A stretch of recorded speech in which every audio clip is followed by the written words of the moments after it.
Hello tout le monde! Aujourd'hui on se retrouve dans une vidéo pour créer ce collier d'inspiration Zara. Petite pause pour vous dire que le prix est approximatif bien sûr. Comme vous l'avez vu, le collier Zara que je vous présente sur la miniature est composé de 2 colliers du coup. Moi je n'en ai qu'un, mais c'est juste pour vous dire qu'en faisant vous-même, vous pourrez quand même l'obtenir pour beaucoup moins cher et bien sûr si vous aimez aussi faire les choses vous-même. Allez, c'est parti!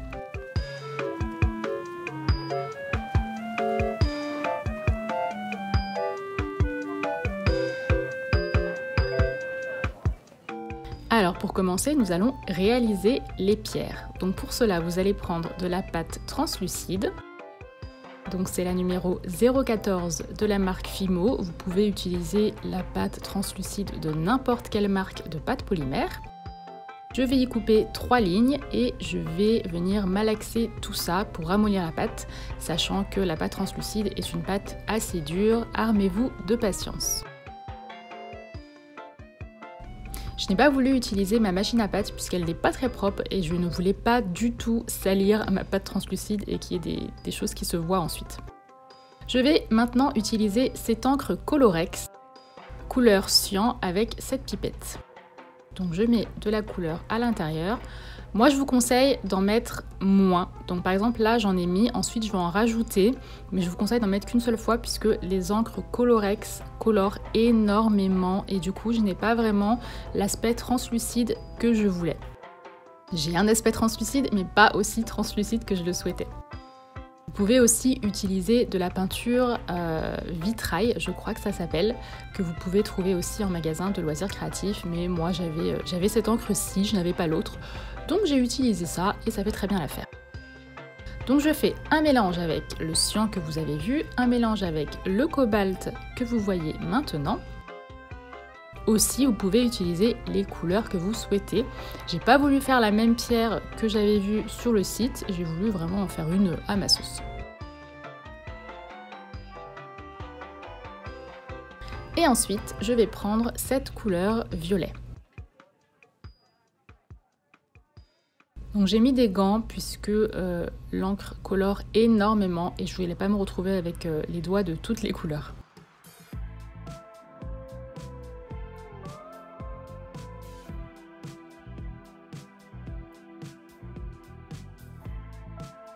Une fois que j'ai fait mes 3 mélanges, voici ce que j'obtiens.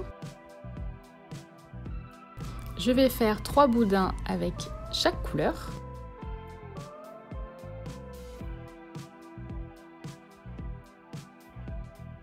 Et avec une lame, je vais venir couper ça en morceaux. Donc le but c'est vraiment pas de faire des morceaux de la même grandeur ou de la même grosseur. Comme vous voyez, je recoupe par la suite. Je fais de même avec l'autre bleu et avec le violet.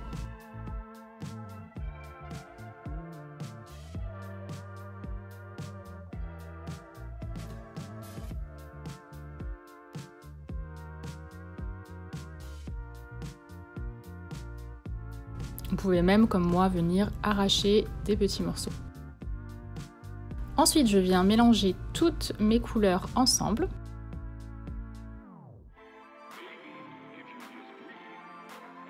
Donc quand je dis mélanger, c'est vraiment voilà, des petits morceaux comme ça. Hein. C'est pas les remalaxer ensemble encore une fois. Je prends de la peinture blanche. Vous pouvez prendre de la peinture de la couleur que vous souhaitez. Et je viens entourer chaque morceau de cette peinture.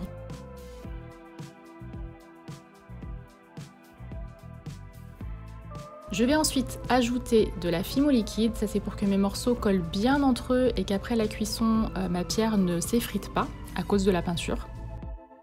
Donc j'en ajoute un petit peu et je vais tout former en un bloc que je vais recouper en 2 puisque du coup c'était une pierre un peu trop grosse et j'en ai fait 2. Donc je lui donne la forme de pierre que je souhaite et je les mets au four 30 minutes à 110 degrés. Une fois qu'elles sont cuites, ce que je vais faire, c'est que je vais venir poncer. Donc je suis venue prendre 3 papiers de ponçage différents, un gros grain, un moyen et un plus fin. Je ne saurais pas vous dire les numéros, j'ai vraiment pris au pif en fait. J'ai un assortiment de papier à poncer, donc c'est ce que j'ai fait. Entre temps, je viens tremper ma pierre dans de l'eau pour voir à peu près où j'en suis au niveau du ponçage et je continue comme ça jusqu'à obtenir l'effet que je veux.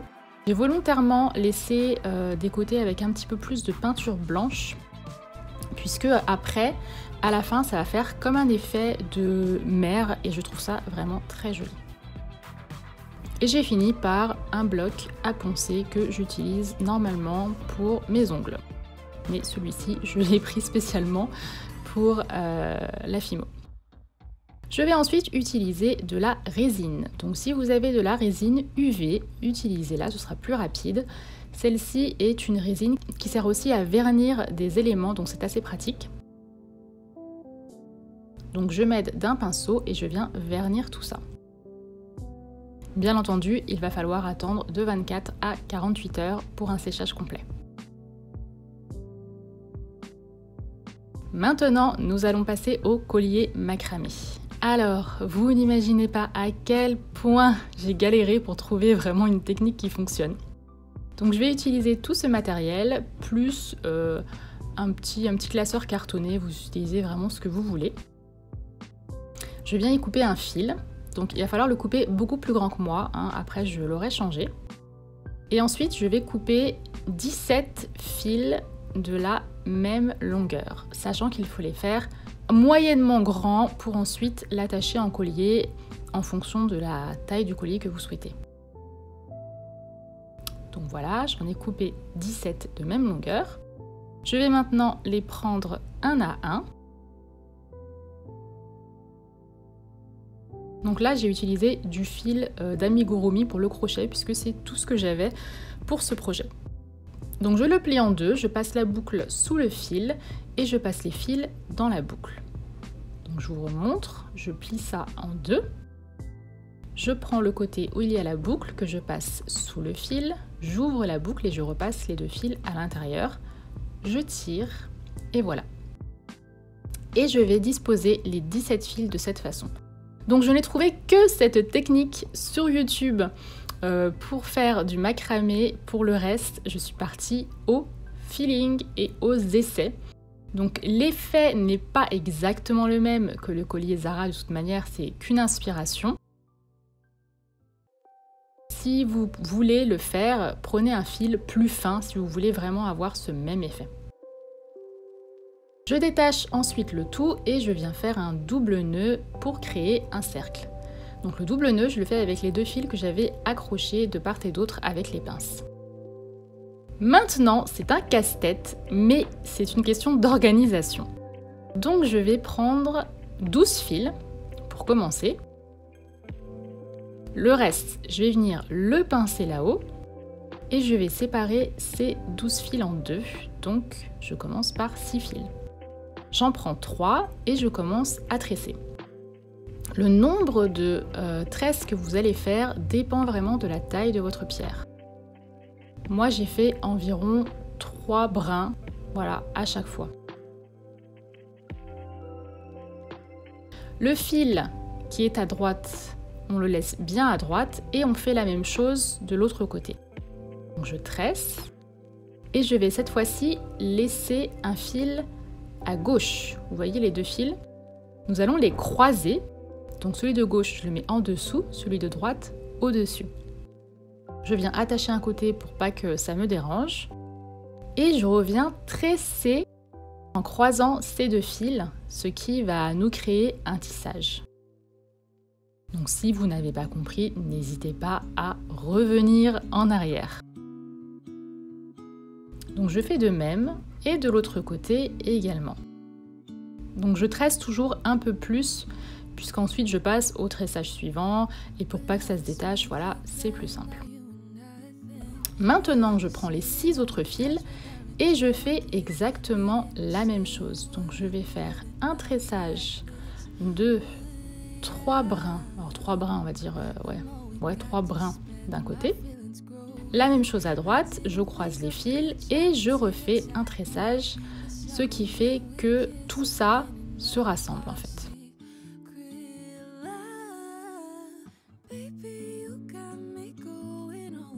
Ensuite, si j'ai trop tressé, j'enlève l'excédent. Et je viens encore une fois accrocher les 2 tressages ensemble. Donc en fait, vous faites à chaque fois une tresse de chaque côté et les 2 tresses à chaque fois de chaque côté, vous venez les lier avec une autre tresse et etc. etc. Et on refait toujours des tresses. Et ensuite, j'ai fait des nœuds coulants, comme ça c'était beaucoup plus simple à gérer plutôt que de tout attacher ou de faire 36 000 tresses. Je sépare bien ce que j'ai fait et je vais recommencer exactement la même opération avec les 12 fils suivants.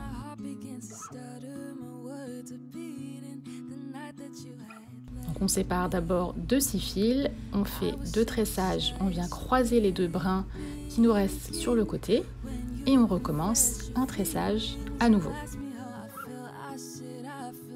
Un nœud coulant pour pas que ça bouge. Et à chaque fois, vraiment, ce que je vous conseille pour ne pas vous perdre, c'est de bien accrocher avec des pinces pour séparer le travail. On va faire de même avec les fils, les derniers. Et voilà ce que ça nous donne. Donc on peut déjà voir ce que ça donne au niveau du tressage. Là, on voit qu'il y a des côtés que j'ai attachés et d'autres non. Donc là, par exemple, il va falloir attacher celui-là. Il va falloir attacher celui-là, et il va falloir attacher celui-là.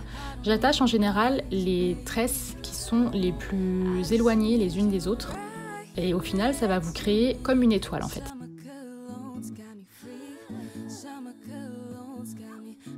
Donc après, c'est toujours le même processus. Une tresse de chaque côté et une tresse qui vient rassembler les deux, etc. Voilà. On peut encore continuer longtemps comme ça, jusqu'à vraiment avoir l'effet souhaité. Ensuite, je regarde à peu près ce que ça donne avec ma pierre, donc ça me plaît plutôt bien. Maintenant vient le casse-tête de la tâche. Donc j'ai laissé 2 tresses de chaque côté qui vont me servir à faire le collier. Et je suis venue accrocher le tout comme ça en haut dans un premier temps. J'ai coupé, mais après, je n'ai pas trouvé ça hyper joli. Bref, je vais changer ça. Pour le moment, je fais les tresses du collier. Donc bien sûr en fonction de la longueur que vous souhaitez. J'y ajoute un anneau d'un côté et un mousqueton de l'autre.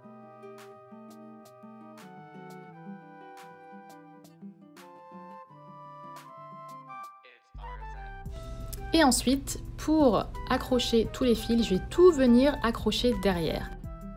Du coup, j'ai fait un collier du même style pour une amie. Du coup, derrière, j'ai mis un petit peu de tissu pour cacher la misère, puisque comme ça, c'est pas très joli sinon. Donc voilà, j'espère que ce tutoriel vous a plu. Dites-moi ça en commentaire si vous avez des idées de dupes que je pourrais faire et qui pourraient vous plaire. Je vous souhaite une très belle journée. Je vous embrasse. Ciao, ciao!